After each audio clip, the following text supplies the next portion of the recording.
My guest today is Mathias Beke. Mathias is the co-founder and CTO at Kairon Labs. It's kind of like, an advisor and crypto market maker advisory firm, really, for digital asset issuers. Welcome to the show, Mathias. Hey, thanks for having me. It's a pleasure to be here. Indeed, I'm a co-founder of Kairon Labs. Kairon Labs mainly focuses on market making, and we have a part of our business who's focused on advisory, for example, exchange listing and these kind of things. Yes, indeed. Well, hey, welcome to the show, Mathias. Let's do what we do at the beginning of the show, and then we'll talk about market making and, the other services that you guys provide. Before we do that, it'd be great if you could please introduce yourself. Love to hear some of your, personal and professional backstory. What have you been doing in the lead up to, co-founding Kairon Labs? Cheers. I started my career when I was 21. I started in banking. My background or my studies were pure engineering. So I was engineer's background. Very quickly worked my way up into more like project management and these kind of things. Came in touch with trading and obviously and trade floors and these kind of things. And so very early on in my engineering career, I was very intrigued in what was trading and started picking up trading myself. And then suddenly crypto already existed when I started my career, but in 2016, one of my friends were like, hey, crypto, and we started deep diving into that. And in 2017, if I'm not mistaken, I officially quit my job in TradFi and went full time in crypto. That was a pretty rough start. You start at the close end of a bull cycle, and you don't really know what you're doing. And we were helping projects. So with my background as an engineer, I helped projects in helping their infrastructure and their architecture of their technical platforms. And very early on, we started noticing as we were advising these projects, they gave us tokens, and we were like, okay, like how can we make it an actual cash, right? Make money out of it. And that was a very difficult task, actually. Back then, a lot of tokens were paired in BTC, and so you first need to sell your token into BTC, but you had enormous slippage already. And so we were like, hey, but like, where is the concept of liquidity in crypto and except BTC and ETH and Ripple and some larger coins back then, there wasn't many, or there was almost no liquidity. So we got triggered by it. And me and my co-founder, we tried some stuff with ourselves, and back then we were already in 2018, and we said, there's room for this. Let's really start a market making business because there's real appetite for it. And that's how Kairon Labs started off. So we started end 2018 and officially in 2019. And ever since then, we were a core focus market making, providing liquidity across all these different exchanges. So that's a bit my background story and how I went into to crypto and how Kairon Labs started off. Just with the two co-founders, we fully self-funded ourselves. Now we're around 40 to 45 people, mainly based in Europe, and we have a few traders in APAC and EST, PST time zones. So that's a bit my story and the Kairon Labs story since 2017. Yeah. Well, thank you, Mathias. And I can see that, I guess you guys say that you're based in Belgium, I suppose, deep in the heart of the European Union. I think you just said, most of you are based in Europe, but I imagine that you serve clients all around the world in terms of the global crypto industry, Mathias? Yeah, that's correct indeed. I think crypto is very popular still in Asia, right? Southeast Asia and Korea and all these places. So we have quite a lot actually clients from Asia. And then Europe is starting to pick up again. I think with Mika coming in, I think we first need to handle this before we see again an inflow of projects in Europe. And then we have a couple of American projects or South American projects even. So indeed, we have across the globe these token projects that we advise or that we market make for.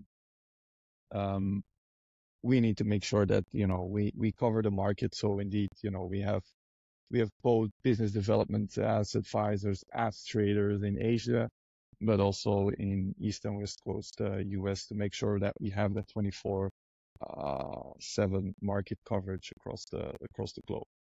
And talk us through who would be like a typical client, I suppose, Matthias. I imagine there's kind of a number of different, like kind of target customer segments, if you Yeah, like.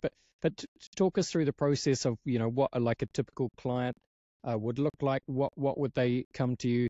What would they say? Where would they be in terms of their listing process? Would they be already listed, or would they be like maybe on a DEX or something, but they want to go, to yeah, various other exchanges as well? Just kind of give us an idea of how it works.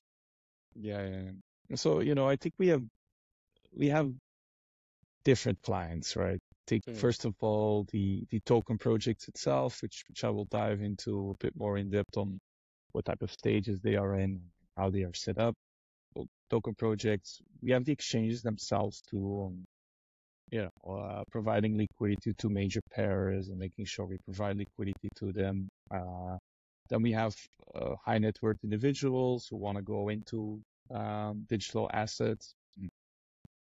Then we have also, let's say, VCs that want to exit their positions or enter positions that they want to manage. So we help and advise them with that. So that's, let's say, the broad range of types of clients that we have. With the token projects itself, it's very pretty wide on what stage they are in. Some are already listed, can be a decentralized exchange or centralized exchange, where we just make sure we provide liquidity, make sure the markets are well balanced across the board. That's for sure a type of clients that we have. The main part of clients that we have is actually new token projects that are going to list or are very close to listing or are even, let's say, a year out before listing. That's where let's say, our expertise lays and where we really put our focus on. So that's where we come in and really advise on what are the exchanges looking for. Like certain exchanges don't want high diluted projects. They want very specific projects. They want type of projects. They do due diligence on co-founders. They do all these type of things on making sure they list quality. And so we help them already beforehand, knowing like, okay, this is what exchanges are looking for, before we can actually, pitch them to exchanges and see whether exchanges are actually interested. So that's really where our niche is and where we do a lot of, market making and then listings on our end. And that's the stages that they're in. So it can be very broad. Sometimes it's like 2 days before a listing, they're like, oh, we're looking for a market maker, which in a lot of cases already is not a very good sign, but those types of clients come in too. I'm fascinated by how it works, Matthias, in terms of I'm sure there are, exchanges get approached all the time by, various token projects, many more dubious than others, shall we say. I'm sure you get approached by some dubious token projects as well. Like if you've got like a token project that wants to engage with market making services because they want to effectively access liquidity for their token, but you kind of said it yourself at the beginning of the show. Liquidity is very thin for some tokens, and no matter if there's no demand there, you can certainly make a market to some extent, but there still needs to be some demand, right? And 100%. yes, just 100%. talk us through that kind of problem for what happens with those projects. Do you just kind of turn them down, and what happens to them? Yeah, exactly. That's why exchanges are pretty crucial for us, right? Mm. We know if you list to a certain exchange, we there's never a guarantee, but there's a higher chance of having organic volume coming in, right? Because they have a big user base. That's one. I think two, as you mentioned, market maker is not like a holy grail kind of thing that comes in and all the trading problems are solved, and suddenly you have hundreds of millions of dollars of volume, and the price is only going to go up, and all these kind of things. In the end, the market maker needs a counterparty, right? It's placing orders in the books, and then it's making sure every trader or every investor gets a fair price on whatever exchange they are going into. But that's it, right? So it's super, super crucial for us to have traders trading with us, and that we have organic volume that is actually coming into our orders. So that's super crucial. I think on our end, what you see now in during the summer, you saw, for example, ETH going in an absolute downward movement, BTC being not the only stronghold of crypto. You see that also these altcoins start bleeding heavily in terms of volume, and that's where for any market maker it's very, very challenging, right? And depending on how we are situated as a market maker, so how our contract is set up, we or wind down, or we keep investing into it. Because, if we are the market maker, we also take a risk, right? In a downward moving market, we are the ones that you're selling into when we cannot find any counterparties that are willing to buy from us, right? And so that's extremely challenging for us, for any market maker. But that is, let's say, where risk comes in and where we need to evaluate whether this is worth the investment, worth time as financially, to keep them on board at yes or no. But in a lot of cases, because our due diligence project has been a bit more tedious and more focused on bringing in quality, last run we haven't had much situations where we need to wind down clients just because there's no trading at all. So yeah, that's a bit first. Yeah. And look, how would you characterize I suppose, the global crypto trading landscape at the moment? I know that's hard to do given the kind of, the broad spectrum of different exchanges, different decentralized exchanges. It's hard to kind of characterize the whole exchange landscape at once. But I think that, there used to be this kind of perceived problem with wash trading, which is kind of what some people would say. People think of market making. They don't understand that there's a very big difference between what used to be called wash trading and actual market making. But just has that kind of problem been cleaned up to some extent, or does that still exist in some exchanges that are like perhaps a little bit murkier and less reputable than the big ones? Yeah, for sure. I think it's a very good question. I think it's very crucial to touch upon it, because indeed, if you go back 3 years ago when we were just gradually starting, market maker was almost equal to wash trading. That was the common understanding, even for smaller or more, let's call them shady exchanges.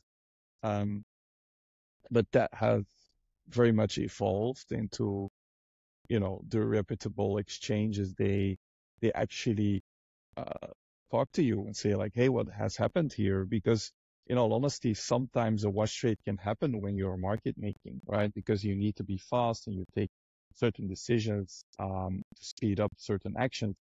And then, quite quickly we get pointed out by the exchanges to say, hey, what has happened at this moment?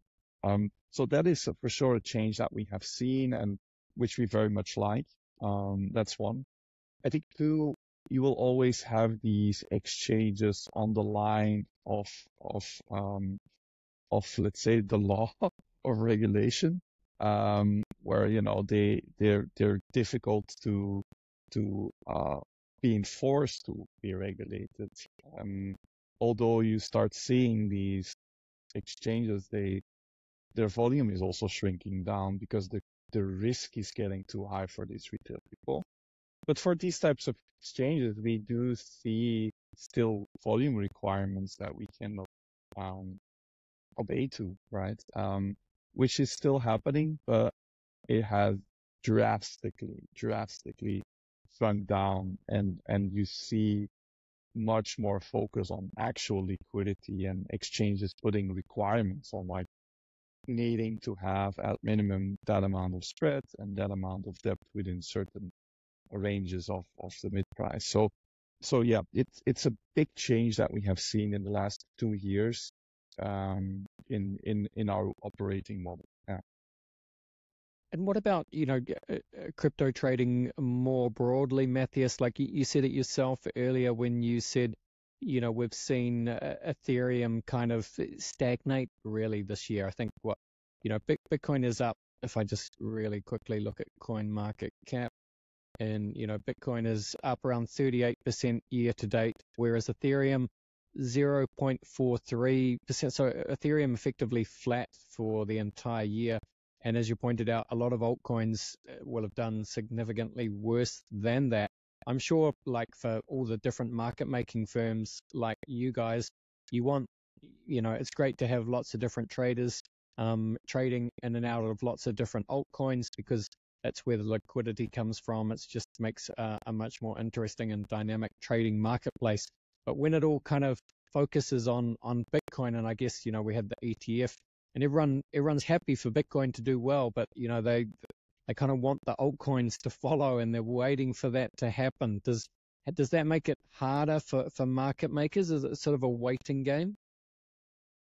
Well, it is for sure more challenging. I think it's also quite unusual to see Ethereum being so weak versus Bitcoin, to be very honest. So for us, it's challenging. I think BTC is such a crowded place already in terms of trading. It's very, very competitive by the big shops, even in TradFi shops that are market making and trading just the asset. And so for us, it's much more challenging if you look at the altcoin market. And you are right that indeed it's some kind of waiting game. The danger is that if you're not on top of it, then you miss the opportunity. So, you saw the market running up into the BTC ETF flow last year, beginning of last year. And then very, very briefly, but in a very explosive way, there were so many altcoins launching in a short amount of time that you really need to be on top of it, or you're missing these opportunities as a trading shop. And so it's very, very crucial to be, like a boxer on the ball of your feet to really be ready to act as soon as you can. So indeed, you're right. It's some kind of waiting game, but we really need to be prepared and like make sure we're ready to go whenever it happens. And it really happens in less than a day that you suddenly see a big inflow, which actually we're very gradually already seeing some flows into the alts as of this week, which is pretty interesting for sure. So yeah, that's a bit the situation that we are in already in for quite a while as we speak. Yeah. Yeah, well, look, I don't want you to speculate too much, but what do you think changes that then, Matthias? Where do you think that kind of next wave of, I don't know, trading, speculation, or retail adoption, or just general, interest comes from? I mean, as we record, to be fair, like tomorrow morning, about 12 hours from now, the Fed are widely expected to cut rates. So I think that perhaps that will help, right? 100%, right? I think that's, if I talk with people, it's crypto is a full risk on asset, right? Let's be honest, right? This is not a risk off asset. Even BTC, you saw the Japanese carry trade happening last month. BTC was going down like crazy, right? Because everybody was unwinding their positions. So indeed, I think crypto still is a risk on asset, and so only when everybody's risk on, you see inflows going into crypto. And first that goes into BTC, then it goes into ETH or Solana or Ripple. And then it very gradually dilutes into the altcoins. And that's just the way the market is set up, right? The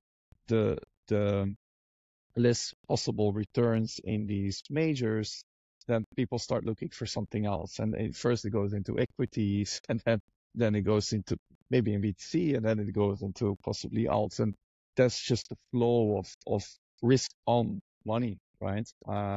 So that's also how we look at it, and how we, keep a finger on the pulse, especially coming in for us. It's gonna still be today, on how that rate cut is gonna look like, and we saw already some positioning going on this week for that possible rate cut. So yeah, that's for sure what's happening, or from at least from our point of view.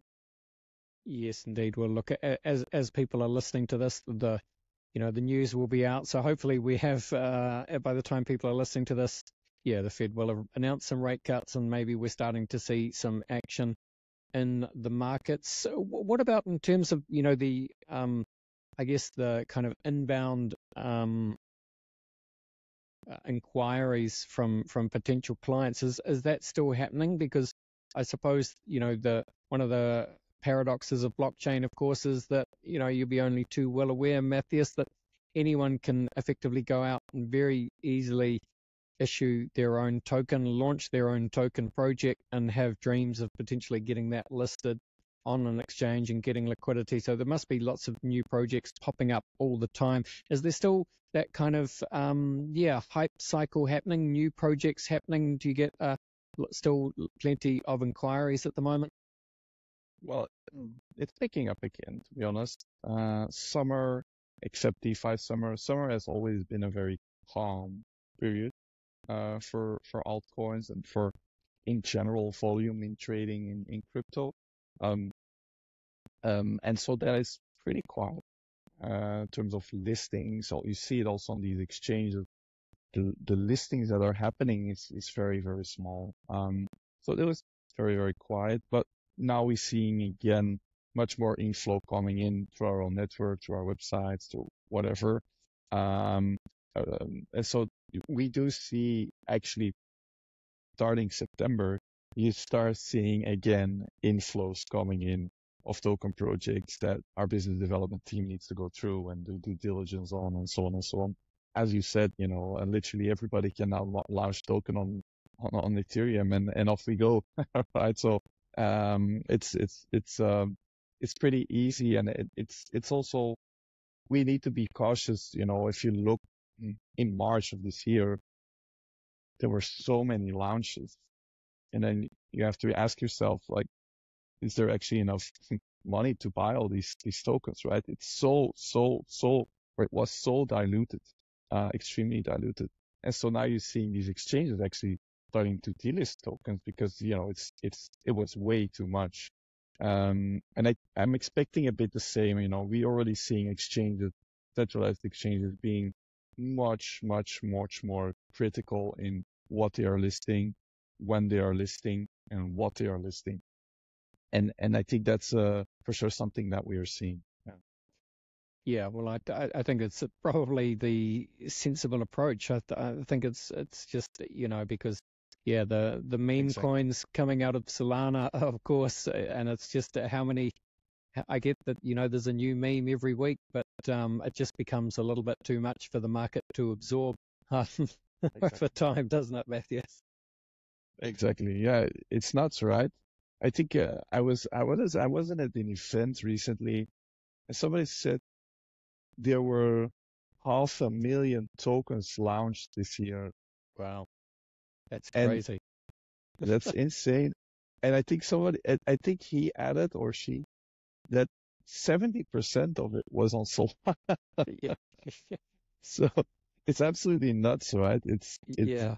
It's Well, not, that's why, yeah, like, I know I described it as a paradox before, and I'm not sure if I really explained what I meant. What I mean is, of course, it's, it's amazing that anyone has the ability to launch a token, and it's great that, you know, blockchain democratizes that ability. But at the same time, it's just like, it does dilute the market. Imagine where Bitcoin and Ethereum would be, if there weren't 500,000 other coin tokens of, some Sure. of dubious value, some are of value, but yeah, it's just it's a convoluted marketplace.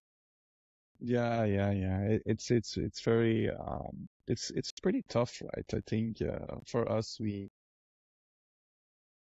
there's so many. Actually, if you would look at it, you would say there's actually a lot of volume, so we should actually start looking into it because there's so much volume. For us, it's good. But then you have to consider, the risks of these meme coins, and then the value out of these token projects are meme coins and so on. And then for us, it starts to become difficult to say, okay, hey, we're gonna really put effort and trading effort and financial effort and people effort into this, because you know what, in the end, so many tokens just or get rug pulled or they just dry up or whatever it can happen. So it's extremely challenging. And I think like you said, it's amazing to see democratization of these assets and people being able to launch tokens. But the other side of the story is also these meme coins that are, or rug pulls or something else, that are not actually gaining value, except maybe for the ones that are launching it and rugging it, very Yeah. short-term gain. Yeah. That's very, very well said. So what about in terms of the other services that you guys offer at Kairon Labs, Matthias? So, for the many credible new token projects that are genuinely trying to start a new business, and they have a token and they're looking for exchange listings and market makers, but what are the other services that you would potentially provide those kind of clients as well? So outside of our market making business, the advantage is that we get a lot of insights, right? We do a lot of listings and we know actually that we can extend that into an advisory. And how can we do that is because we have a very close finger on the pulse on what's happening in the market. And so we know that certain narratives are very crucial in the market. Typical ones are the AI coins, social fi, GameFi, move to earn, these kind of things. That's already 2 years ago. Real world So we assets. RWA, obviously, that's all the hype right now. So I think that's for sure some you really feel the volume or liquidity or trading volume coming in, and so we know what type of narratives are currently very crucial, and this is advice that we can already give to projects like, hey, you are on something that is maybe not that hot right now, right? And be aware, manage the expectations. I think that's one. I think two, very clearly, is tokenomics. I think this is very crucial in the business that we are in and in general in crypto. Understanding tokenomics, understanding how to set it up so it's also for the long haul, making sure it's set up properly so that exchanges are actually willing to look at it, because that is actually where exchanges are looking at is the risk of launching a coin that is super diluted and it can be pretty dangerous. So that's also something that exchanges are looking for and that we advise on, helping these token projects to know what exchanges are looking for in combination of the narrative. And then, I think a lot of these projects underestimate we've seen actually real solid products that launch and that do zero marketing and are so convinced that we have a solid product and so we will get attention from traders, from investors and so on. But the problem is that crypto is so there's so many projects launching every day, every week. You need to grab the attention. And so making sure these token projects understand on how you can grab attention in a sustainable way is something that we help into. Because that's for sure something we noticed is some very good projects underestimate the need of proper marketing. We don't market ourselves. We have advisory firms and firms that help us with that. So we push them through companies that we are aware of that are very solid and helping on that. So, these are very fundamental, strong aspects in what we do. We're not working on advisory of the project itself or from the technical aspect. That is not something we do. Our core focus is market making, and we just, put our efforts in what we do best, and where we really understand the market well. So that's a bit on the advisory side on how we set up things. Yeah. Yeah. All right. Thank you, Matthias. Well, look, as we start to finish up this part of the podcast, for anyone wants to, look into what you guys are doing at Kairon Labs and maybe engage your services, what is the best place for them to go and learn more? What should they do? Where should they go? I think our Twitter or X page is a good place. We provide our weekly updates on how we see the market, without really saying like, oh, BTC is gonna go up and all these kind of things. Just giving insights on what's happening in the crypto markets is something that we do and we post. So that's a very good place to look at and see what our business is about. We're still looking also for people to join our company. So also that's a very good place to look for possible job opportunities. And if their token projects are interested, our website is the place to be. There's a bit more in depth on what we do, what we can help you with, and how we set up things on our end. And then, you immediately come in contact with our business development team, support the token project or other people that want to get involved into crypto trading or want to get into positions. So yeah, that's, I think, the two places where people need to go to. So at kaironlabs.com and Kairon Labs on X. Yes, indeed. All right. So yeah, kaironlabs.com. Link is in the show notes, listeners. All right. Well, Matthias, it is time to finish up the podcast, and we do that by running you through the very famous crypto conversation hot take round. Are you up for it? Sure. All right, Matthias, I'm just going to run some questions at you. I just want you to give me your honest answers, hot take style. Question 1 for you is, where would you say that you sit on the Bitcoin maximalist to multi-chain opportunist spectrum? Multi-chain optimist, yeah.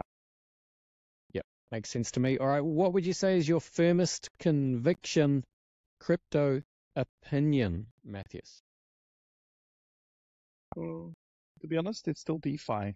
Pretty, maybe a bit OG, but I strongly believe in what's happening in DeFi, and there's so much room for optimization in finance. So DeFi is the way to go for me. Yeah. Yep, fair enough. All right, very well said. Look, Matthias, Bill Gates famously said that we tend to overestimate what we can accomplish in 2 years and underestimate what we can accomplish in 10 years in blockchain, a very long time. So look, anything you like here, but I guess, trading, market making, Web3, DeFi, what does it all look like in 10 years' time? That's a very difficult question for me, because it's so volatile. In my opinion, I think we will see much more integration with traditional finance companies, from banking to payment providers to credit card companies and so on and so on. That's for sure something I believe in, and I think, again, like DeFi can play a very crucial role in that, in creating less friction. So that's for sure something I believe in. I'm convinced that more traditional trading shops, market makers, which there already are into the space and trading into the space. So I only see much more of these things happening. I do expect consolidation. So consolidation of exchanges. I expect consolidation of token projects or even blockchains.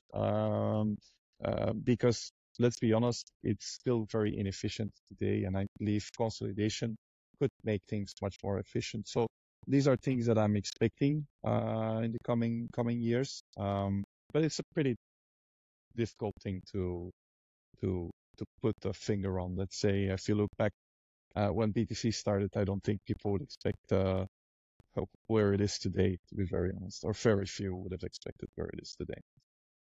Yeah, that's right. Look, very, very well said, Matthias. Okay. William Gibson, famous sci-fi author, famously said that the future is already here. It's just not evenly distributed. With that in mind, Matthias, can you think of an example of the future being here right now, but most people aren't aware of it? Oh, that's tough. Most likely I won't be aware of it myself. So that makes it difficult. But I have to follow my conviction and say somewhere in the DeFi landscape, I'm 100% sure there is going to be something breakthrough and that will really revamp the financial space. That is something I'm really convinced of. So that would be my answer. Yeah. Great answer. Great way of looking at it. And it brings us nicely to the final question, Matthias, which is, what is your favorite science fiction book, film, or TV show? Well, I would say the typical winner is Lord of the Rings, obviously. I think that's a very basic answer, but I actually love it. I really love it. So I think that would be my answer. Lord of the Rings, a fantasy classic. And of course, yeah, I mean, Exactly. are we thinking the book or the films or just the general Tolkien Lord of the Rings universe in general?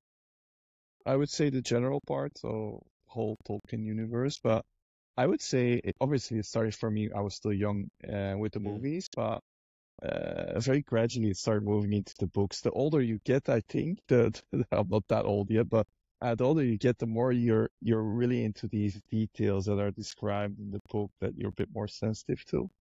So I would say very early on movies, but starts moving into books. Yeah. Yes, indeed. Very well said. All right. We reached the end of the show, Matthias. Thank you so much for coming and spending some time with us. Close it out by telling people where they can find you on Twitter, on X, anywhere else that you like to hang out online, and again, where people should go to learn all about what you guys are doing at Kairon Labs. KaironLabs.com is the place to be for us, for sure. And then I think on X, Kairon Labs is the place to be to get more aware of our insights on the market. Fantastic. Awesome. This was great. All the best, Matthias, and bye for now. Thank you. Have a nice day.